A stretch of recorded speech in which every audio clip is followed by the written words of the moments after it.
So those who are listening to English, try to understand. You must know a little bit of Hindi. Hare Krishna. So we are into the 25th day of the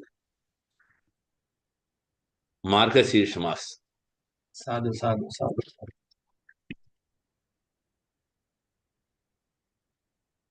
मार्गशीर्ष मास इतना बहुत प्रसिद्ध है क्योंकि पुराण में इसके बारे में प्रमाण भी है. So when we look at the Margashirsha मास, क्या क्या लिखा हुआ है हम लोग अभी देखेंगे. Written in the Bhagavad Gita, भगवान श्री कृष्ण ने विभूति योग में बता रहे मासानाम मार्गशीर्षो अहम, मतलब 12 मासों में मैं सिर्फ मार्गशीर्ष मास में हूं. So that means it is the most auspicious and the most glorified month. ये समय हम लोग सिर्फ आध्यात्मिक सेवा करने के लिए दिए हुए. So one should not Aspire for any material aspirations और एनीथिंग ऑफ दैट टाइप. इसके अलावा श्रीमद् भागवत में भी देख सकते हैं कुमारिया, हाँ कौन, रज गोपी है और कुमारी का सब मिलकर क्या किया, एक विशेष व्रत व्रत रखता था. उसका नाम है कात्यायनी व्रत. सो this Katyayani vrat is glorified in the Bhagavatam so much for the simple reason, यहाँ गोपियों ने हमको रास्ता दिखा रहे, देवी देवता के पास जाएगा तो क्या मांगना, कैसे उनको पूर्ण करना. सो ऑल दिस गोपिकास एंड कुमारिकास, they were worshipping Katyayani. Katyayani is none other than the external energy of Sri Krishna, Bajrang शक्ति. फिर इन्होंने इनको एक ही प्रार्थना रखा था, हम सभी को भगवान श्री कृष्ण हमारा पति बनाओ. So they were never asking for श्रियम देहि धनम देहि, सब कुछ दे. So we have to understand we can approach देवी देवतास ओनली फॉर कृष्ण भक्ति. That's very important. इसके बारे में हम लोग उसी दिन भी देखा था रुद्र गीता में, भगवान महादेव उन्होंने भी यही बताया. सो कात्यायन व्रत में बहुत कुछ नियम है. So one has to follow waking up early in the morning all the 30 days, not one day. Then again they have to take bath in the river if it is. Then they have to join together. That's very very important. सबसे बड़ा चीज क्या है, सब मिलकर ये भगवान का गुणगान करना है. क्योंकि भगवान जल्दी प्रसन्न होता है हम लोग जब भी भक्ति का साथ करेगा तो. इसलिए भगवान क्या कहता है, ना हम वशामी वैकुंठे, मैं वैकुंठ में नहीं रहता हूँ, ना हृदय योगी, अभी योगी का हृदय में भी नहीं निवास कर रहा हूँ. यदगत सॉरी चित्र गाय। मदभक्ता यत्र गायंती, जिधर जिधर मेरा भक्त मेरा गुणगान कर रहे हैं, तत्र तिष्ठामि नारद, मतलब वहां हम जाके बैठे. So it is natural. गोपिकास and the kumarikas also encouraging the goshti. So as we get into that, a similar situation or similar replica of Vrajagopi and the Vrindavana Bhumi is also there in this Dakshin Bharat mein. So where it's called as Shrivilliputur. It is one of the 100 Divya देशम्स. क्योंकि वही दिव्य देशम बोल रहे हैं, श्री वैष्णव संप्रदाय में 12वां आಳ್वार है.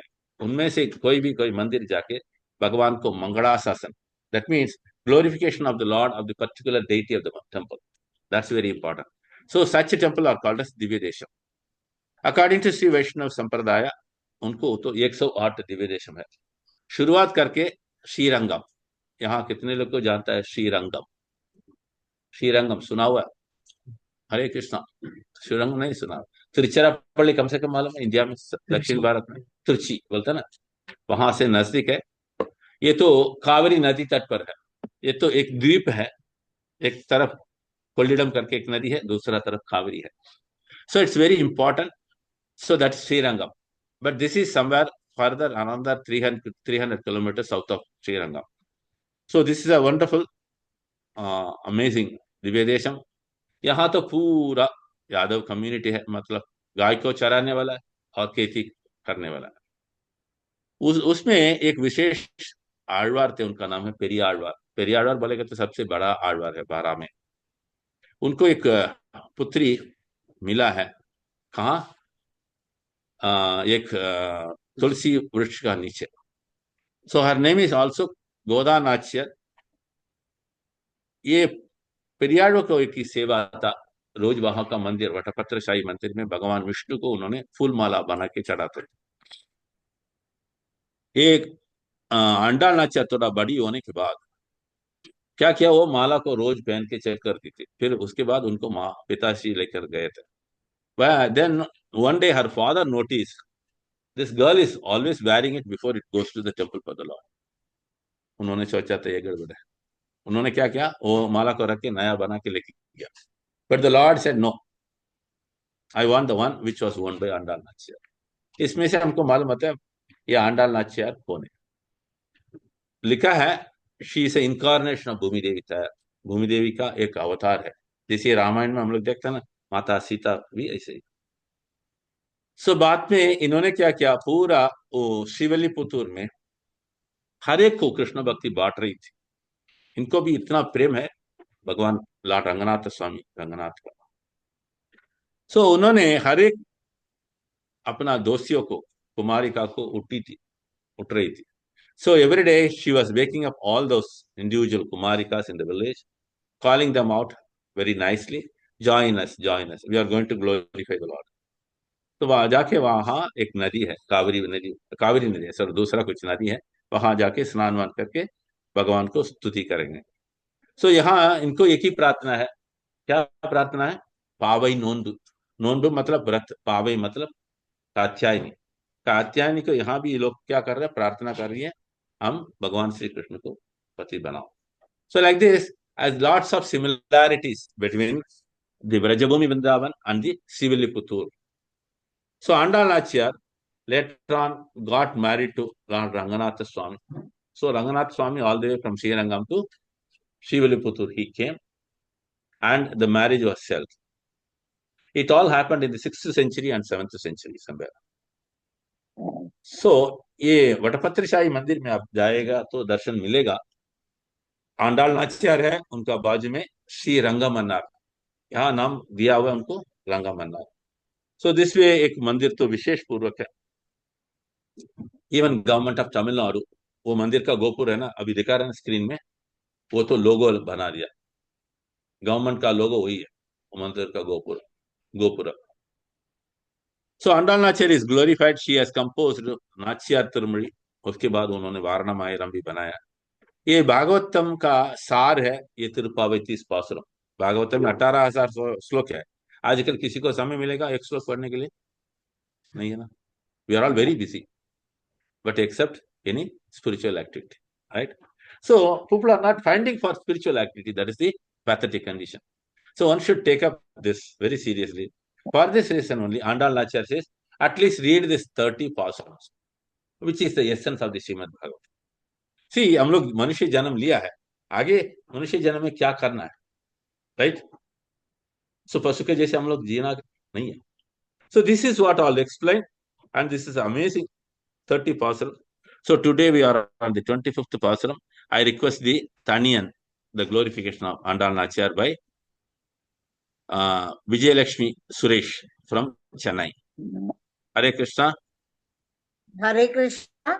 नीलातुङ्गस्तगिरितटी सुतमुद्बोध्य कृष्णं प्रारार्त्यं स्वं श्रुतिशतशिरःसिद्धमध्यापयन्तीं सोच्छिष्टायां सृजनिगलितं या बलात्कृत्य भुङ्क्ते गोदादस्यै नम इदमिदं भूय एवास्तु भूयः அன்னவயல் புதுவை ஆண்டாள் அரங்கற்கு பண்ணு திருப்பாவை பல்பதியம் இன்னிசையால் பாடிக் கொடுத்தாள் நற்பாமாலை சூடிக் கொடுத்தாளை சொல்லு சூடிக் கொடுத்த சுடற்கொடியே தொல்பாவை பாடி அருளவல்ல பல்வலையாய் நாடி நீ வெங்கடவர்க்கு என்னை விதி என்ற மாற்றம் நாம் கடவா வண்ணமே நல்கு. Hare Krishna. Hare Krishna. Thank you, Mataji. अभी समय आ गया आज का पासुरम. पासुरम मतलब श्लोका. ठीक है. So that will be sung by Shrimati Uma Chandrashekhar माता जी.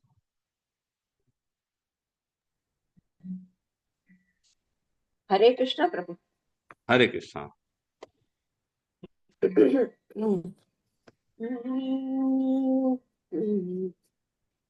ஒருத்தி மகனாய் பிறந்து ஒருத்தி மகனாய் பிறந்து ஓரிரவில் ஒருத்தி மகனாய் ஒளித்து வளர ஒருத்தி மகனாய் பிறந்து ஓரிரவில் ஒருத்தி மகனாய் ஒளித்து வளர தருகில நானாகி தான் திங்கு நினைத்த கருகில நானாகி தான் திங்கு நினைத்த கருத்தை பிழைப்பித்து கஞ்சன் வயிற்றில் கருத்தை பிழைப்பித்து கஞ்சன் வயிற்றில் நெருப்பென நின்ற நெடுமாலே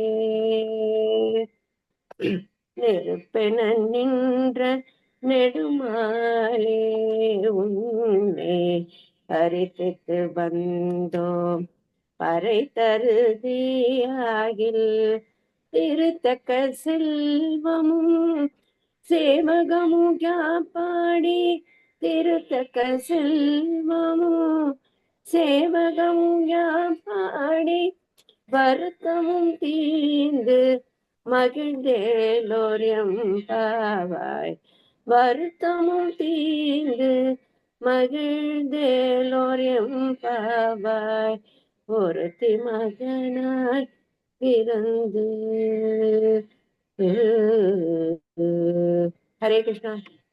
Thank you. Wonderful. Sadhu, sadhu, sadhu. Hare Krishna. Hare Krishna, Prabhu. We can start, Prabhu. काश्यपान्वय संजातं Narayan पदाश्रितं श्रीमन्नारायणं वन्दे यतीश्वर श्रियाजुषम्. ओम अस्मद्गुरुभ्यो नमः. नीलातुङ्गस्तनगिरितटी सुप्तमुद्बोध्य कृष्णं पारार्ध्यं स्वं श्रुतिशतशिरःसिद्धमध्यापयन्ती स्वोच्छिष्टायां स्वजनिगलितं या बलात्कृत्य भुङ्क्ते गोदा तस्यै नम इदमिदं भूय एवास्तु भूयः. ஆண்டாள் திருவடிகளே சரணம். ஹரே கிருஷ்ண கிருஷ்ண கிருஷ்ண ஹரே ஹரே హరే రామ రామ రామ హరే హరే. హరే కృష్ణ ప్రభుజీ. ఈరోజు మనం 25వ పాసురంలోకి ప్రవేశిస్తున్నాము. అప్పుడే మనకి ధనుర్మాసం ప్రారంభమైపోయి 25వ రోజులకు వచ్చేసాం. 30 రోజుల్లో ఇంకా 5 రోజులే మిగిలింది అని తలుచుకుంటేనే అయ్యో అయిపోయింది అనిపిస్తూ ఉంటుంది ఒక పక్క నుంచి మనసులో. నిన్న 23, 24 పాసురాల్లో ఆండాళ్ తల్లి తన గోపికల గోష్ఠితోటి శ్రీకృష్ణుని దర్శించుకున్నారు. 23లో ఆయన వచ్చి ఆ సింహాసనం మీద కూర్చొని ఎంతో అందంగా కూర్చొని ఆయన్ని చూసి ప్రేమ పారవశ్యంలోకి పొంగిపోయారు. అప్పుడు 24వ పాసురంలో ఆయన యొక్క కష్టాలన్నీ, ఆయన మన కోసం పడినటువంటి విషయాలన్నీ కూడా తలుచుకొని ఆయనకి అడిపోతి అంద్రు ఈ ఉలగమలందా అడిపోతి అనేటువంటి ఆ పాసురంలో మంగళాశాసనాలు చేశారు. ఆయనకి అంతా శుభం జరగాలి, ఆయనకి రక్షగా అంతా జరగాలి అనే ఉద్దేశంతో. ఈ రోజు పాసురంలో ఒకసారి శ్రీకృష్ణుడి జన్మ వృత్తాంతాన్ని, ఆయన అవతార విశేషాలని ఆవిడ ప్రస్తావిస్తూ ఉన్నారు. ఒకసారి ఈ పాసురాన్ని చదువుతాను. ஒருத்தி மகனாய் பிறந்து ஓரிரவில் ஒருத்தி மகனாய் ஒளித்து வளரா தரக்கிலானாகி தான் தீங்கு நினைந்த கருத்தை பிள்ளை பிற்று கஞ்சன் வயத்தில் நெருப்பென்ன நின்ற நெடுமாலே உன்னை அருத்தித்து வந்தோம் பறை தருதுயாகில் திருத்தக்க செல்வமும் சேவகமும் யாம்பாடி வருத்தமும் தீர்ந்து మగళిందు ఏలోరెంబావాయ్. ఇది ఈరోజు పాసురం. ఈ పాసురంలో మనం కనుక గమనించినట్లయితే గోదాదేవి శ్రీకృష్ణ భగవానుడు అవతరించిన విశేషాలని మెల్లిగా మనకి విశదీకరిస్తూ ఉన్నారు. ఇందులో ముందుకి మనకి ఒరుత్తి మగనాయ్ అని చెప్పి ఆవిడ ప్రారంభించారు ఈ పాసురాన్ని. ఒరుత్తి మగనాయన ఎందుకు ప్రారంభించారని కనుక ఒకసారి కనుక ఆలోచించినట్లయితే, ఆ రోజుల్లో రేపల్లెలో ఎవరు కూడా శ్రీకృష్ణుడు ఇక్కడ ఉన్నాడు, బలానా చోట ఉన్నాడు, ఆయన బలానా ఆవిడ బిడ్డ, బలానా ఆవిడ యొక్క అండలో ఉన్నాడు అనే విషయాన్ని ప్రస్తావించేవారు కాదట. ఎందుకు చేసేవాళ్ళు కాదు అంటే, కంసుడు యొక్క భయంతో. కంసుడు ఎంతో మంది రాక్షసుల్ని శ్రీకృష్ణ భగవాను మీదకి పంపించి ఆయన ఎలాగైనా సరే అక్కడి నుంచి తీసివేయించాలనే ఉద్దేశంతో ఎన్నో ప్రయత్నాలు చేశాడు. ఆ విషయం ఆయనకు తెలియకుండా ఉండటం కోసం అని చెప్పేసి ఈ పాసురంలో ఆవిడ ఒరుత్తి మగనాయ్ అని చెప్పేసి ప్రారంభిస్తూ ఉన్నారనమాట. ఒరుత్తి అంటే ఒక ఆమె అని అర్థం. అంటే ఆవిడ యాక్చువల్గా దేవకీ పుత్రుడే అయినా కూడా ఒరుత్తి అనే ఉద్దేశంలో ఆ పేరు కూడా చెప్పట్లేదు వాళ్ళు. సో అలా ఎందుకు చెప్పట్లేదు అంటే, ఆ పేరు చెప్పగానే వెంటనే శ్రీకృష్ణుడు ఎక్కడ ఉన్నాడనే విషయం తెలిసిపోతుంది అనేటువంటి భయంతో. సో ఈ విధంగా ఎంతో జాగ్రత్తగా శ్రీకృష్ణుని వాళ్ళు చూసుకుంటూ ఉన్నారు. మనకు తెలుసు కంసుడి యొక్క చెల్లెలు దేవకీ దేవి, ఆయన ఆవిడ వసుదేవుడి యొక్క భార్య. వీళ్ళిద్దరిని కంసుడు పెళ్లి చేసిన తర్వాత రథంలో తీసుకొస్తూ ఉన్నప్పుడు ఆ శరీరవాణి ఆయనకి చెప్పిందనమాట కంసుడికి, ఈవిడ పుట్టేటువంటి అష్టమ గర్భం నీ యొక్క మరణాన్ని, మృత్యువు, నిన్ను చంపేసేటువంటి వాడు అష్టమ గర్భంలో జన్మిస్తాడు కాబట్టి జాగ్రత్తగా ఉండమని ఆయనకి హెచ్చరిస్తుంది. అప్పటి నుంచి కూడా వాళ్ళని దేవకిని వసుదేవుణ్ణి ఖైదు చేసి ఆయన అందులో ఉంచుతాడనమాట. ఉంచినప్పుడు వసుదేవుడు ఆయనకి మాటిస్తాడు, నాకు ఏ పిల్లవాడు పుట్టినా ఎవరు పుట్టినా కూడా తీసుకొచ్చి నీకు అప్పగిస్తాను అనేటువంటి ఒక విషయాన్ని. ఆ సమయంలో అప్పటికి ఆల్రెడీ 7 సంతానంలో 6 సంతానాన్ని కంసుడు చంపివేయటం జరుగుతుంది. 7వ సంతానాన్ని రోహిణి గర్భంలో ప్రవేశపెట్టడం వల్ల బలరాముడు రేపల్లలో ఆయన పుట్టడం జరుగుతుంది రోహిణి గర్భంలో. ఇంకా 8వ గర్భానికి వచ్చేటప్పటికి ఆయన పుట్టేటువంటి సమయం ఆసన్నమైందనమాట. ఈ విషయాన్ని మనకి భాగవతంలో చాలా చక్కగా ఒక 2 శ్లోకాల్లో వాళ్ళు మనకి వివరిస్తారు.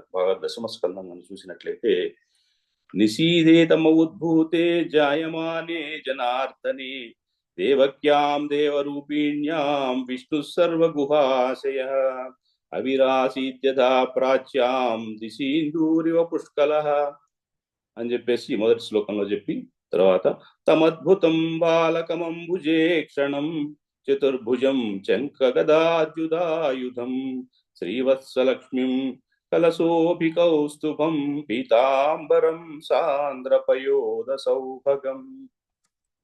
ఆయన పుడుతూనే చతుర్భుజాలతోటి జన్మని తీసుకున్నారట శ్రీకృష్ణ పరమాత్మ ఆ చెరసాలలో. సో అది చూడగానే దేవకీదేవి వసుదేవుడు ఇద్దరు కూడా ఎంతో భక్తి పారవశ్యంతో ఆయనకి ఎంతో నమస్కారాలు చేసి, స్వామి వచ్చావా మమ్మల్ని కరుణించడానికి అని చెప్పేసి ప్రార్థిస్తారు ఆ జైలు గోడల్లోనే. అయితే ఆయన పుట్టినప్పుడు ఆయన ఏమి పిల్లల్లాగా ఏడవటం కానీ అలాంటివి ఏం చేయలే. ఆయన పుట్టగానే వెంటనే తన కర్తవ్యాన్ని, ఎవరెవరు ఏ పని చేయాలనే విషయాన్ని వాళ్ళకి విశదీకరించారు. ఆ విధంగా వసుదేవుడికి నన్ను తీసుకెళ్లి యశోద యొక్క రేపల్లలో ఉన్న యశోద దగ్గర పడుకోబెట్టి, అక్కడి నుంచి యోగమాయగా అవతరించిన కాత్యాయని మాత్రం తీసుకొని వచ్చి ఇక్కడ ఉంచవలసిందిగా ఆయన ఇన్స్ట్రక్షన్స్ ఆయనకి ఇచ్చాడనమాట. ఇదే సందర్భాన్ని అన్నమాచార్యుల వారు కూడా మన కీర్తనలో చూపిస్తారు. ఆయన అంటారు, సతులాలా చూడరే శ్రావణ బహుళాష్టమి సకలాయ నడురేయి కలిగే శ్రీకృష్ణుడు పుట్టే ఇప్పుడే చతుర్భుజాలు శంకు చక్రాలు ఎట్టు ధరించెనే ఈ కృష్ణుడు అట్టే కిరీటము ఆభరణాలు ధరించి ఎట్ట ఎదుట ఉన్నాడు ఈ కృష్ణుడు అనేటువంటి ఒక మంచి కీర్తనలో ఆయన ఈ విషయాన్నంతా కూడా మనకి తెలియజేస్తారు. అయితే వెంటనే ఆయన చెప్పినటువంటి ఇన్స్ట్రక్షన్స్ ని ఫాలో అవుతూ వసుదేవుడు శ్రీకృష్ణుని తీసుకొని మెల్లిగా రేపల్లె పట్టణానికి బయలుదేరి వెళ్ళిపోతాడనమాట. సో ఇక్కడ ఏమిటంటే ఇక్కడ మనకి ముఖ్యంగా నలుగురు ముఖ్యమైనటువంటి మనుషుల్ని మనకి పరిచయం, పురాణ పురుషుల్ని మనకి పరిచయం చేస్తూ ఉన్నారు. ఎవరైనా అంటే దేవకి వసుదేవులు, ఇంకోళ్ళు నంద యశోదలు. సో ఈ నలుగురు కూడా భగవంతుడి కోసం ప్రార్థన చేసినప్పుడు వీళ్ళ యొక్క ప్రార్థనని మన్నించి ఆయన ఒకే ఒక కుమారుడిగా వాళ్ళకి జన్మించి నలుగురిని సంతృప్తి పరిచాడట. అలాగే మనం కనుక రామాయణంలో కనుక చూసుకున్నట్లయితే దశరథుడు ఒక్కడే ప్రార్థిస్తే ఆయనకి నలుగురు కుమారులుగా ఆయనకు అనుగ్రహించాడు. అంటే భగవంతుడి యొక్క అనుగ్రహం ఎలా మనకి లభిస్తుంది అనేది మన యొక్క పూర్వజన్మ కర్మ విశేషం మీద ఆధారపడి ఉంటుందనే విషయాన్ని మనం ఒకసారి గుర్తు చేసుకోవచ్చు. పై రెండు సందర్భాల్లో కూడా దశరథుడికి కానీ లేకుంటే ఇక్కడ దేవకి వసుదేవులకు కూడా రెండు సందర్భాల్లో ఆయన భగవంతుడు గర్భవాసాన్ని అనుభవించాడు. అదే గనక మనం నరసింహావతారంగా చూసుకున్నట్లయితే ఆయన స్తంభం నుంచి ఆవిర్భవించారు. సో ఆ విధంగా పూర్తి గర్భవాసాన్ని అనుభవించినటువంటి భగవంతుడు 4 చేతులతో జన్మించి వసుదేవుని యొక్క కోరిక మేరకు మళ్ళా రెండు చేతులతో తన బాలుడిగా మారిపోయి ఆయనకి చేయవలసిన కర్తవ్యాన్ని అప్పుడే ఆయన బోధించడం మొదలుపెట్టారు. అందుకని ఇక్కడ మన వాళ్ళు అంటారు ఏకమేవా ద్వితీయం అని. అద్వితీయమైన కారణతత్వమును తన గర్భమును దాల్చిన కనిన తల్లి అద్వితీయురాలు అన్నారు. దేవకీ మాత ఆమె మించినటువంటి తల్లి లేదు అన్నారు. అందుకనే ఆమెను పేరుతో ఎందుకు పిలవాలి అని మన గోదాదేవి ఓరుత్తి అనేటువంటి విధంగా ఆమెను సంబోధిస్తున్నారు. ఈ విధంగా పుట్టగానే తండ్రి యొక్క మాటని ఆయన తీసుకొని వెంటనే తన యొక్క 4 చేతుల్ని దాచేసి 2 చేతులు ఏమీ తెలియని అమాయకుడిలాగా 2 చేతులతోటి ఉంటే అప్పుడు ఆయన వసుదేవుడు ఆ బాలుని తీసుకొని రేపల్లెకి బయలుదేరాడు. సో ఓరిరవిల్లు ఒరుత్తి మగనాయి ఒళిత్తు వాళ్ళరా అన్నారు. అంటే ఒకే రాత్రిలో వేరొక ఆమె కుమారుడుగా వెళ్ళి దాగింది పెరుగుచుండగా అని చెప్పేసి అంటుంది ఆవిడ గోదాదేవి. అంటే శ్రావణ బహుళాష్టమి రాత్రి చాలా అద్వితీయమైనది అనేది మనం తెలుసుకోవచ్చు ఇక్కడ ఈ విషయంలో. ఎందువల్ల అంటే ఆ రాత్రి శ్రీకృష్ణుడు అవతరించినటువంటి రాత్రి, అది చాలా ముఖ్యమైనటువంటి సందర్భం. అంతేకాకుండా ప్రకృతి మండలాల్లో పర్వత సూచికాలుగా ఉండేటువంటి శంఖు చక్ర గదాదులతోటి ఆయన సర్వేశ్వరుడు అవతరించాడు ఆ రాత్రిన.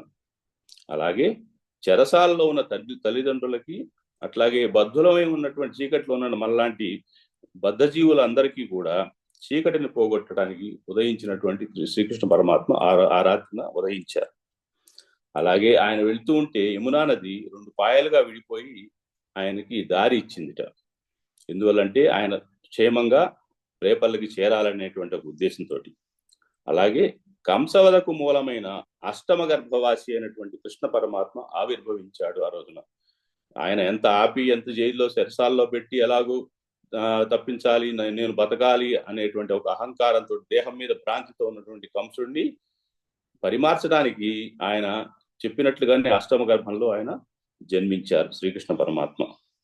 సో అంతేకాకుండా మనకి వైకుంఠంలో కనుక చూసినట్లయితే ఎప్పుడు కూడా కాల పరిమాణం అనేది ఏమి ఉండదు.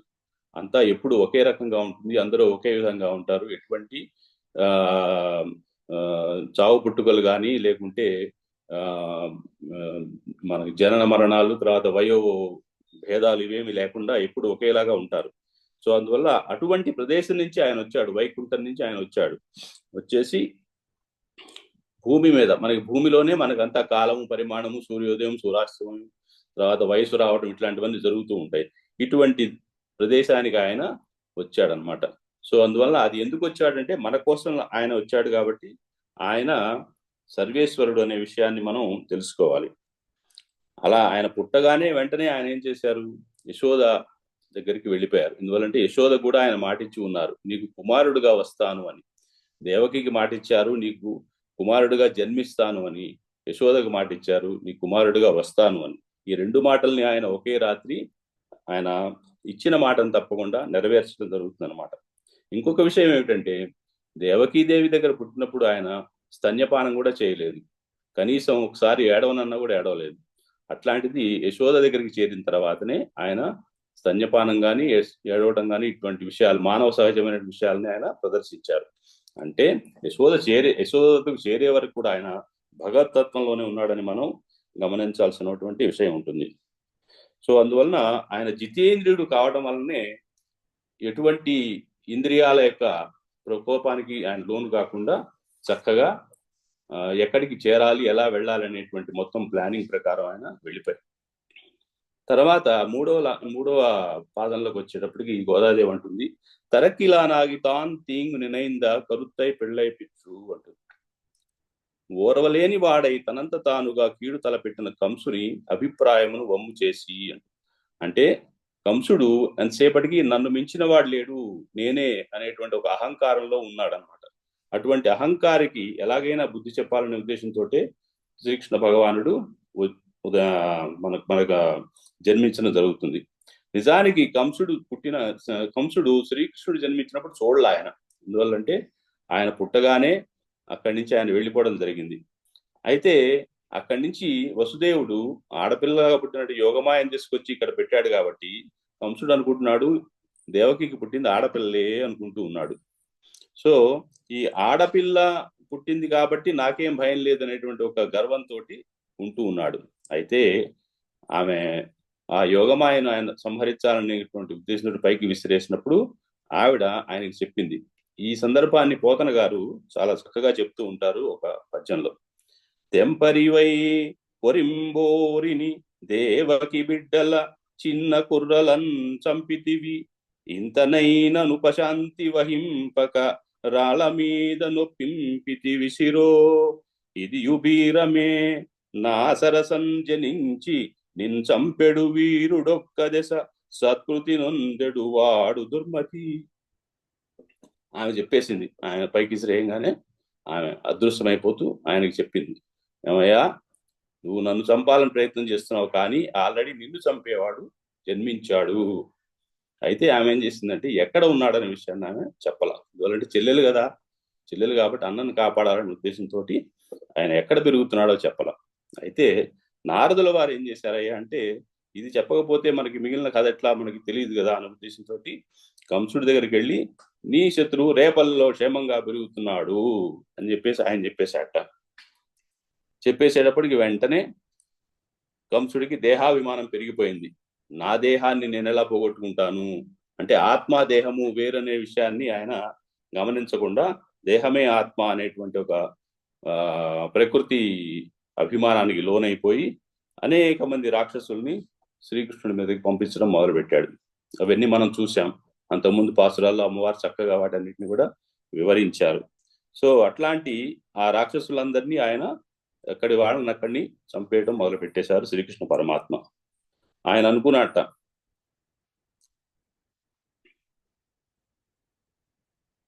ఎప్పుడు కూడా అహంకారం ఆవరించినటువంటి జీవుడు ఎప్పుడు కూడా నేనే గొప్పవాణ్ణి, నన్ను ఎవరు ఏమి చేయలేరు అనేటువంటి ఒక అభిప్రాయంలో ఉంటూ ఉంటారు. సో సింహం వంటి శ్రీకృష్ణుని నక్క వంటి తాను ఎదిరించడం ఏమిటి అని కూడా ఆలోచించకుండా ఆయన ఎలాగైనా కూడా చేయాలి, ఆయన ఎలాగైనా కూడా బాధించాలనే ఉద్దేశంతో ఉన్నాడు అనమాట. సో ఇక్కడ ఇంకొక విషయాన్ని మనకి గోదాదేవి ప్రస్తావిస్తూ ఉన్నారు. నినైంద అనేటువంటి ఒక పదాన్ని వాడారు అనమాట ఈ పాదంలో. అంటే తలపెట్టిన, మనసులో తలపెట్టడం. ఇప్పుడు మనం తండ్రికి బిడ్డల్లాగా ఉంటాం భగవంతుడికి. తండ్రి ఎప్పుడు కూడా బిడ్డల బాగు కోసం దండించాలని చూస్తాడే గాని వాళ్ళని చంపేసేయాలనేటువంటి ఆలోచనలో ఎప్పుడు ఆయన ఉండడు. అదే బిడ్డడు మనసులో కూడా తండ్రిని ఎలాగైనా పాడు చేయాలనేటువంటి ఒక తలపు కనుక మనసులో కూడా అదే ఆలోచిస్తూ ఉన్నట్లయితే ఇక తప్పని పరిస్థితుల్లో ఆయన మనల్ని తీసివేయడానికి ప్రయత్నం జరుగుతుందనే విషయాన్ని కంసుడి విషయంలో మనం తెలుసుకోవాలి. ఎందువల్లంటే కంసుడు మనసావాచ కర్మణ శ్రీకృష్ణుని ఎలాగైనా తీసివేయాలి, ఆయన ఎలాగైనా కూడా సంహరించాలనేటువంటి సంకల్పంతో ఉన్నాడు. కాబట్టి శ్రీకృష్ణ భగవానునికి తప్పలేదు కంసుడిని సంహరించడం. ఇదే విషయాన్ని మనం రామాయణంలో కనుక చూసినట్లయితే యుద్ధకాండలో రావణాసురుడు రాముల వారి చేతికి 3 సార్లు చిక్కుతాడు. 3 సార్లు కూడా ఆల్మోస్ట్ ఆయన ఇంకొక బాణం వేస్తే చనిపోతాడు రావణాసురుడు అనే స్టేజ్కి తీసుకొస్తాడు. అయినా కూడా రావణాసురుడు ఇప్పటికైనా 3 అవకాశాలు ఇచ్చినా కూడా మారతాడేమో, ఎలాగైనా ఇతన్ని మార్చాలి అనే ఉద్దేశంతో సరే ఇవాళ వెళ్ళి రేపురా అని చెప్పేసి పంపించేస్తాడనమాట.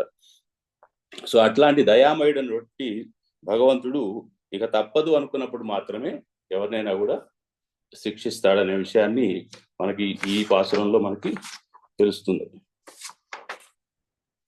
తర్వాత 4వ పాదానికి వచ్చేటప్పటికి కంజన్ వయత్తిల్ నెరుపెన్న నిండ్ర నిడుమాలే, కంసుని కడుపులో చిచ్చు అన్నట్లు నిలిచిన ఆశ్రిత వ్యామోహసి. భగవంతుడికి ఎప్పుడు కూడా భక్తుల మీద అనన్యమైనటువంటి ప్రేమ కలుగుతూ ఉంటుందిట. సో అలాంటి ప్రేమ కలిగినప్పుడు ఆయన ఎటువంటి కష్టాన్నైనా కూడా దాన్ని తీసివేయటానికే ప్రయత్నిస్తూ ఉంటాడు. ఇప్పుడు గోకులంలో ఉన్నటువంటి గోపికలు, గోపాలు వీళ్ళందరూ కూడా ఎంతో బాధను అనుభవిస్తూ ఉన్నారు. ప్రతిసారి ఎవరో ఒక రాక్షసుడు రావటం, శ్రీకృష్ణుడి మీదకి ఆయన ఏదో ఒకటి చేయటం, ఇటువంటివన్నీ కూడా బాధపడుతూ కడుపులో ఎంతో చిచ్చు రగిలినట్టుగా వాళ్ళు బాధపడుతూ ఉండేవారట. అప్పుడు శ్రీకృష్ణ పరమాత్మ అటువంటి చిచ్చుని ఆయన తీసి కంసుడి పొట్టలోకే పంపించేసి ఆ కంసుడిని లేకుండా చేయాలనే ఉద్దేశంతో ఆయన ప్రతి రాక్షసుని చంపినప్పుడల్లా కూడా కంసుడు బాధపడుతూ ఉండేవాడు. అయ్యో వీడు కూడా పోయాడా, ఎలా ఎలా ఎలా. సో చివరికి కంసుడు అందరూ రాక్షసులు అయిపోయిన తరువాత సరే ఇక తానే ఎలాగైనా శ్రీకృష్ణుడిని సంహరించాలనే ఉద్దేశంతో ధనుర్యాగాన్ని అనౌన్స్ చేసి ఆయన్ని తీసుకురావటానికి అని చెప్పేసి ఆ క్రూరుడైనటువంటి కంసుడు అక్రూరుడు అని ఆయన పంపించాట. అక్రూరుడైన ఆయన శ్రీకృష్ణుడు పరమ భక్తుడు. ఆయన తనకు లభించినటువంటి ఆనందకరమైన విషయాన్ని ఎంతో సంతోషంగా, నేను వెళ్ళి శ్రీకృష్ణుడు నాతో తీసుకొస్తాను అనే ఉద్దేశంతో ఆయన రేపల్లికి బయలుదేరి వెళ్ళి అక్రూరుడు శ్రీకృష్ణుడిని బలరాముడిని మధురకు తీసుకొని వచ్చాడు. అంటే కంసుడు ఒక విధంగా ఏం చేశాడు, తన మృత్యువుకి తానే ఆహ్వానం పంపించుకొని దగ్గరికి పిలిపించుకున్నాడు అనమాట. కంసుడు చేసిన ప్రయత్నాలన్నింటినీ చూసిన తర్వాత గోపికలు ఎంతో బాధపడుతూ ఉంటే ఆ బాధని గమనించినటువంటి ఆ శ్రీకృష్ణ పరమాత్మ ఆ యొక్క కంసుడిని సంహరించి ఆ చిచ్చుని, గోపికల యొక్క చిచ్చుని మొత్తాన్ని తీసివేసి ఆ కంసుడినే మొత్తం దహించి వేశాడు అనేటువంటిది ఈ యొక్క పాసురంలో మనకి తెలుస్తుంది, ఈ యొక్క పాదంలో మనకి తెలుస్తుంది. శ్రీకృష్ణుడు మధురాపురానికి వచ్చినప్పుడు కూడా మధురా నగరంలో స్త్రీలందరూ కూడా మిద్దెల మీద ఉండి శ్రీకృష్ణుడు చూస్తున్నారట. ఆయన అందాన్ని ఒకసారి చూస్తే మనం తట్టుకోగలమా? ఆయనతో మోహంలో పడిపోతాం, ఎంతో మోహంలో ఉంటాం అన్నమాట. సో అయ్యో ఇట్లాంటి చిన్న చిన్న చేతులు, చిన్న పిల్లవాడు ఎంతో అందంగా ఉన్న ఈ పిల్లవాడు కంసుడితో పోరాటానికి వస్తున్నాడా, అయ్యో వద్దు వద్దు అని మనసులో వాళ్ళు ఎంతో బాధపడ్డారట. కానీ వాళ్ళు ఎంత బాధపడితే భగవంతుడికి మన మీద అంత ప్రేమ కలుగుతుంది. అందువల్ల ఆ అవ్యాజమైనటువంటి ఆ ప్రేమతోటి ఆయన ఆ కంసుడిని సంహరించడం జరిగిందనమాట. తరువాత ప్రవాద పాదంలోకి వెళ్ళేటప్పటికి ఉన్నై అరుద్దు వందోం అంటే వీళ్ళు ఇవన్నీ నెమరు వేసుకుంటూ కంసుడిని చంపడం, ఆయన ఎలా జన్మించాడు, ఎంత మనోహరంగా ఆయన ఉన్నాడు అనే విషయాలన్నీ కూడా నెమరు వేసుకుంటూ ఇప్పుడు ఆయన దగ్గరికి వచ్చి చెప్తూ ఉన్నారు. ఏం చెప్తున్నారు? అయ్యా నేను నిన్ను కోరి వచ్చినాము అని చెప్పారట. అంటే నన్ను కోరి వచ్చేది ఏమిటి, మీరు అంతసేపటికి పరై కావాలని మాకు వాయిద్యం కావాలని అనుకుంటూ ఉన్నారు కదా, నన్ను కోరి వచ్చామంటారు ఏందమ్మా అని చెప్పేసి ఆయనకి ఆశ్చర్యం వేసిందిట. ఇప్పుడు చివరికి వచ్చేటప్పటికి నన్ను చూడంగానే వీళ్ళు మొత్తం ప్లేటే ఫిరాయించేశారే, పరై అడగకుండా ఇంకేదో అడుగుతున్నారే అనుకుని ఆయన అనుకున్నారట. స్వామి ఆశ్రితులైన వ్యామోహంచే శ్రీవైకుంఠము నుండి స్వయముగా ఒక తల్లి కడుపున పుట్టి మరొక తల్లి వద్ద పెరిగి కంసుని చంపి ఎన్నో శ్రమపడిన నీ ఆశ్రిత వ్యామోహము కన్నా మాకు నీపై గల ప్రేమ మోహము అధికము అని చెప్పేసి మేము ప్రదర్శించాలనే ఉద్దేశంతో మేము ఎంతో దూరం నుంచి నడిచి పొద్దున్నే లేచి స్నానాలు చేసి అందరం నడిచి వచ్చాము అని చెప్పేసి చెప్పారట. సో ఇంకా విషయం ఏం చెప్పారంటే, మేము స్త్రీలమయ్యా, నీ దగ్గరికి వచ్చిన వాళ్ళందరం కూడా మాకు సహజంగానే అభిమానం ఉంటుంది, కొంచెం సిగ్గు కూడా ఉంటుంది. కానీ మాకున్నటువంటి అభిమానాన్ని, సిగ్గుని అన్నింటినీ వదిలిపెట్టి నీ మీద ఉన్నటువంటి వ్యామోహంతో మేము నీ దగ్గరికి వచ్చాము అని చెప్తూ ఉన్నారు. అంటే ఎప్పుడైతే అహంకార మమకారాలు అనేటువంటి వాటిని విడిచేసి భగవంతుడి దగ్గరికి చేరతామో భగవంతుడు మన మీద ఎంతో ప్రేమను కురిపించి తన దగ్గరికి తీసుకుంటాడు అనేటువంటి విషయాన్ని ఈ పాదంలో మనకి గోదాదేవి తెలుపుతూ ఉన్నారు. అప్పుడు ఇంకా శ్రీకృష్ణుడు సరే వచ్చారు, బాగుంది, సంతోషం, మీరందరూ వచ్చారు, సరే ఇప్పుడు అడగండి ఏం కావాలో.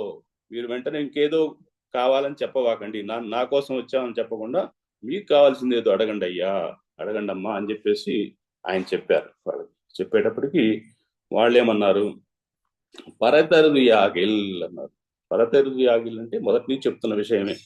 పర అనేది ఒక వ్రత సాధనానికి వ్రతానికి అవసరమైనటువంటి ఒక సాధనం, ఒక సౌండ్ వచ్చేటువంటి ఒక పరికరం అది. సరే వీళ్ళు ఏమంటున్నారు ఇప్పుడు వచ్చి, అయ్యా మేము పర కోసం వచ్చాము, సరే నీ ఇష్టం, అది నువ్వు ఇస్తే ఇవ్వు లేకపోతే లేదు అని కూర్చున్నారు. ముందు మాకు కావాలని చెప్పేసి బయలుదేరిన వాళ్ళు చివరికి వచ్చేటప్పటికి నువ్వు ఇస్తే ఇవ్వు, నీవేమి ఇస్తే అదే తీసుకుంటాము, మాకు నువ్వే మాకు కావాలి, నాకు వేరే ఏం అక్కర్లేదనేటువంటి పేచీ పెట్టారే అని చెప్పేసి ఆయన, ఏమిటి ఇట్లా ఈ విధంగా మీరు విరుద్ధంగా మాట్లాడుతున్నారు అన్నమాట. అంటే స్వామి, మేము కోరుట నీవిచ్చుట ఇవేమైనా ఉన్నాయా? నువ్వు ఇస్తాననుకుంటే ఇస్తావు, ఇవ్వననుకుంటే ఇవ్వవు.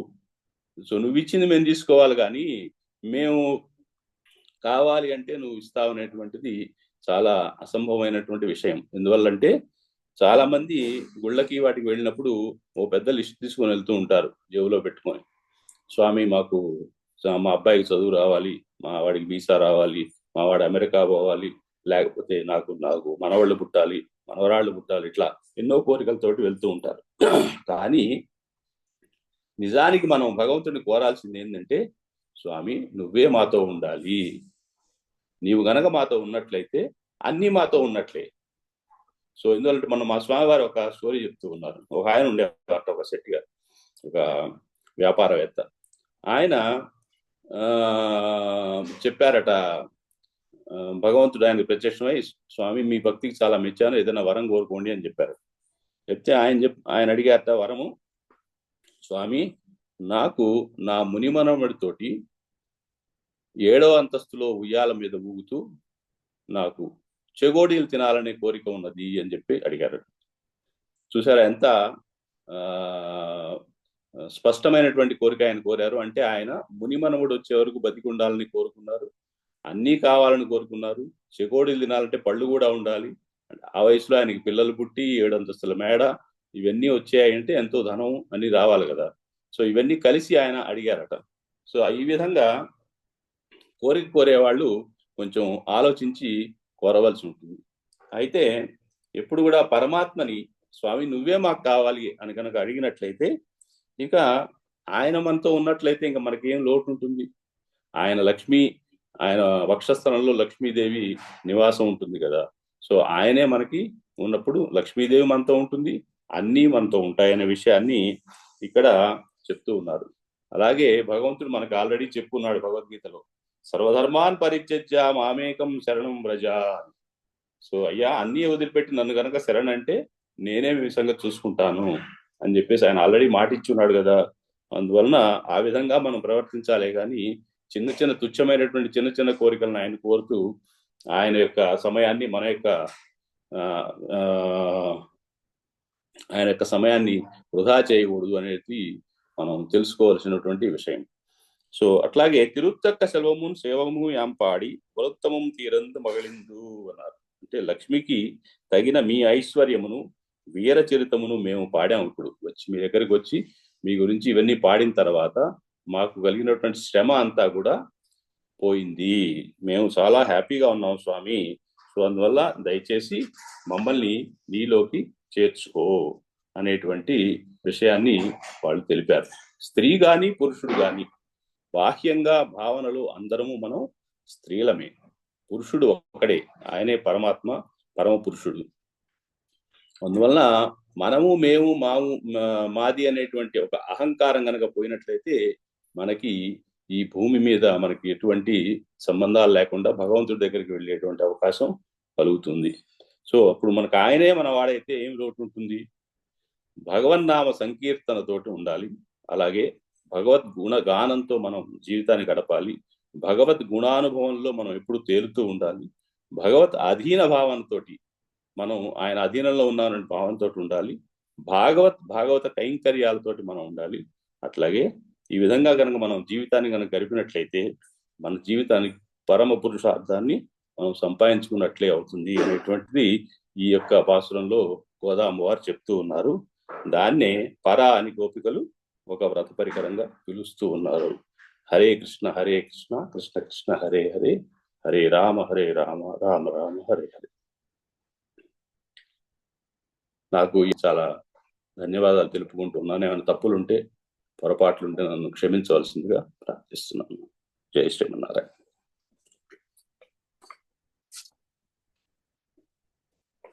లాలా చూడరే శ్రావణ బహుళాష్టమి సకలాయ నడురేయి కలిగే శ్రీకృష్ణుడు. సతులాలా చూడరే శ్రావణ బహుళాష్టమి సకలాయ నడురేయి కలిగే శ్రీకృష్ణుడు. పుట్టేయపుడే చతుర్భుజాలు శంకు చక్రాలు ఎట్టు ధరించేనే ఈ కృష్ణుడు. పుట్టేయపుడే చతుర్భుజాలు శంకు చక్రాలు ఎట్టు ధరించేనే ఈ కృష్ణుడు. అట్టే కిరీటము నాభరణాలు ధరించి అట్టే కిరీటము ఆభరణాలు ధరించి ఎట్టనెదుట ఉన్నాడు ఈ కృష్ణుడు. సతులాలా చూడరే శ్రావణ బహుళాష్టమి సకలాయ నడురేయి గలిగే శ్రీకృష్ణుడు.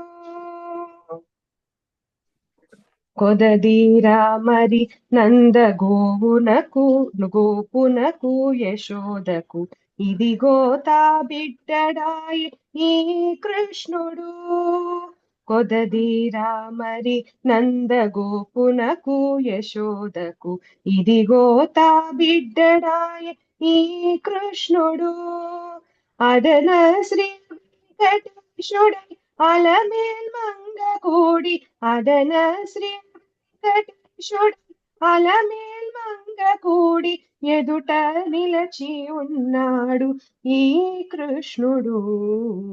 సతులాలా చూడరే శ్రావణ బహుళాష్టమి సకలాయ నడురేయి కలిగే శ్రీకృష్ణుడు. హరే కృష్ణ. హరే కృష్ణ. చాలా థ్యాంక్స్, చాలా చక్కగా చెప్పారు. అంటే ఈ పాశురాలు మనం తలుచుకున్నప్పుడు పెద్దలు ఏం చెప్తారంటే, మనకి భగవత్ ప్రాప్తి భగవత్ ప్రస్థానంలో మనకి భగవంతుడు భగవద్గీత ద్వారా కానీ భాగవతం ద్వారా కానీ కర్మయోగము, ధ్యాన యోగము, జ్ఞాన యోగము, భక్తి యోగం అనే అనేకమైన పద్ధతులు చెప్పారు కదా. ఆ భక్తి యోగంలో భాగంగా భగవంతుడి అవతార రహస్యం కూడా తెలుసుకోవడం అనేది చాలా ముఖ్యమని చెప్తారన్నమాట. అందుకని ఇవాళ భగవంతుని చూశాక వాళ్ళు అన్ని మర్చిపోయి ఏది దేని కొరకైతే వచ్చారో అన్ని మర్చిపోయి కేవలం భగవంతుడి యొక్క గుణగానాలే చేస్తాము, భగవంతుడికే మంగళశాసనం పాడతారని కింద పాశురంలో చెప్పుకున్నట్లు అంతే భగవంతుడి దగ్గరికి వచ్చి అన్ని మర్చిపోయారు అన్నమాట. అలాగే మనం కూడా ఎప్పుడైతే భగవంతుడి యొక్క అవతార రహస్యాన్ని తెలుసుకుంటామో మనకి భగవత్ ప్రాప్తికి అది మార్గం కలుగుతుందని చెప్పారన్నమాట. అందుకని భగవద్గీతలో మనకి జన్మ కర్మచమే దివ్యం ఏవం యో వేతి తత్వత త్యక్వాదహం పునర్జన్మ నైతి మాం ఏతి సో అర్జున అన్నారు. అంటే భగవంతుడి యొక్క జన్మ కర్మ గురించి తెలుసుకుంటూ దాని గురించి మాట్లాడుకుంటూ ఆనందిస్తూ, ఎలాగైతే ఇవాళ మనం సంకీర్తన ద్వారా అయితేనేమండి, ప్రవచనం ద్వారా అనండి భగవంతుడి యొక్క అనేక లీలల గురించి తలుచుకున్నాం కదా. అలా తలుచుకోవడం మనం అలవాటు చేసుకుంటే మనకి ఎప్పుడప్పుడు ఆ భగవంతుడి మీద ప్రాప్తి, భగవంతుడి యొక్క మీద అట్రాక్షన్ కలుగుతుందని చెప్తారన్నమాట. అలాగే దీనికి ప్రమాణం ఏంటంటే భాగవతంలో నైమిషారణ్యలో మనకి సూత గోస్వామి దగ్గర ఋషులందరూ కలిసినప్పుడు అడుగుతారు వాళ్ళు, ఎందుకు భగవంతుడు పుట్టి ఇన్ని లీలలు చేస్తాడని. అప్పుడు శ్రీమద్ భాగవతంలో అదే ప్రశ్నకి బోల్డ్ అన్ని చోట్ల ఆన్సర్ వస్తున్నవాడు. ఒకటి, ఇప్పుడు ఇవాళ మన ఈ పాశురంలో ఇక్కడ ఆండాళ్ళ తల్లి వాళ్ళ గోష్ఠితో చూస్తే వాళ్ళకి ఎందుకు భగవత్ ప్రాప్తి వస్తుందంటే, వాళ్ళు భగవంతుడి దగ్గరికి వచ్చారు. ఇప్పుడు వాళ్ళు అడగకుండా కూడా భగవంతుడు వాళ్ళకి ఆ సాన్నిధ్యం ఇస్తాడు. ఎందుకు ఇస్తాడంటే, భావద్వేష సత్వేన లోకాన్వై లోక భావన లీలా అవతార అనురతో దేవతిర్యన్ నరాదిషు అన్నారన్నమాట. అంటే శ్రీల ప్రభుపాదులు ఈ వర్డ్ ఒక రీక్లెయిమ్, అంటే ఎవరైతే సత్వగుణంలో ఉంటారో, భగవంతుడి ధ్యానంలో ఉంటారో, భగవంతుడు వచ్చేసి ఈ ఈ ఈ అవతారంగా ఈ భూ ప్రపంచం మీద వచ్చేసి వాళ్ళని హీ విల్ రీక్లెయిమ్ దెమ్. అంటే ఆ సత్వగుణంలో ఉన్న వాళ్ళందరినీ హీ విల్ రీక్లెయిమ్ దెమ్ ఆటోమేటికల్ అన్నమాట. ఏ భగవంతుడైతే దేవతలకి, అన్ని రకాల మనుషులకి, జంతువులకు కూడా ఆశ్రయం ఇస్తాడో అలాంటి అతను ఈ యొక్క అవతారాలతో వచ్చి మనకి కనబడేటట్లు ఉంటారన్నమాట. అంటే యాక్చువల్గా భగవంతుడి రూపం మనం తెలుసుకోవాలంటే మనం వైకుంఠంలోనే ఉండాలి. భగవంతుడి రూపం ఇక్కడ మనకి కనబడదు. కానీ మహత్పురుషుల వల్ల వాళ్ళు భగవంతుడు చేసిన లీలల్ని మనకు వర్ణించడం వల్ల మనకి అది కొంచెం దొరుకుతుంది. అందుకనే భగవంతుడు తన లీలల్ని ప్రదర్శించి ఎవరైతే సత్వగుణంలో ఉన్నారో వాళ్ళు ఎవరైతే దాన్ని ఆనందిస్తున్నారో వాళ్ళని రీక్లెయిమ్ అంటే తీసుకెళ్ళిపోతాడు. పట్టుకొని ఇలా ఎల్లైతే పిల్లి చిన్న పిల్లల్ని పట్టుకొని తీసుకెళ్ళిపోతా అలా తీసుకెళ్ళిపోతాడు.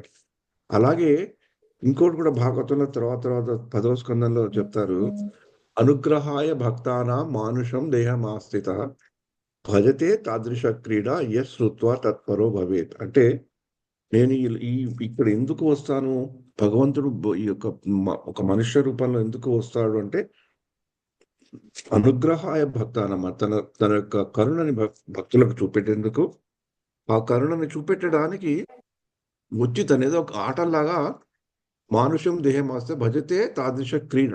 మనకేమి ఆటల్లాగా ఉంటాయి అన్నమాట. మనం పాస్ టైమ్స్ అంటాం కదా, లీలలు కొన్ని ఆటలు చేసి పాటలు పాడి మనకందరికీ ఆనందించేటట్టు చేసి దాన్ని చూసిన వాళ్ళు, దాన్ని విన్న వాళ్ళు ఇంకా ఆనందించి దాని గురించి చెప్పుకుంటుంటే అప్పుడు వాళ్ళకి భగవంతుడి మీద ఒక రకమైన ఆకర్షణ అనేది పెరుగుతుంది. ఎప్పుడైతే ఆకర్షణ అనేది పెరుగుతుందో అప్పుడు వాళ్ళు దాని గురించి చెప్పకుండా ఉండలేరు, మాట్లాడకుండా ఉండలేరు. అప్పుడు శృణ్వతాం స్వగత కృష్ణ పుణ్య శ్రవణ కీర్తన హృదయంతస్థోహి అభద్రాణి విధునోతి శ్రూసతాం. అంటే అది వాళ్ళు చెప్తుంటారు కాబట్టి వాళ్ళల్లో ఒక రకమైన వాళ్ళ హృదయాలు కొంచెం ఒక రాయి లాంటి హృదయాలు కొంచెం వెన్నెలాగా అయ్యి అప్పుడు భగవంతుడి మీద ఆకర్షణ పెరుగుతుంది. అప్పుడు వాళ్ళు భగవంతుడి లీలల్లోనూ భగవంతుడి యొక్క ధ్యానంలోనూ లీనమైపోతారు. అప్పుడు వాళ్ళు ఈ భౌతిక ప్రపంచంలో ఉన్నా, వైకుంఠంలో ఉన్నా, గోలోక వృందాలు ఉన్నా అంత వ్యత్యాసం ఉండదు అని పెద్దలు మనకు చెప్తారన్నమాట. అంటే ఈ పాశనం వల్ల మనం తెలుసుకోవాల్సింది ఏంటంటే భగవంతుడి యొక్క లీలా స్మృతి, భగవంతుడి యొక్క అవతార రహస్యాన్ని తెలుసుకోవడం, దానిలో ఉండే మహత్తుని మనం తెలుసుకోగలిగితే ఇక్కడ ఈ పాశనంలో ఆండాళ్ళు గోష్ఠి అనుభవించినట్లు భగవంతుడు వాళ్ళ దగ్గరకు వచ్చినప్పుడు అన్ని మర్చిపోయారు. వాళ్ళు దేనికైతే వచ్చారో దాన్ని మర్చిపోయి ఆయన గుణగణాలే శ్లాఘిస్తారు. Rakesh Adnani, if I remember right? Sorry, Mukesh Adnani, father of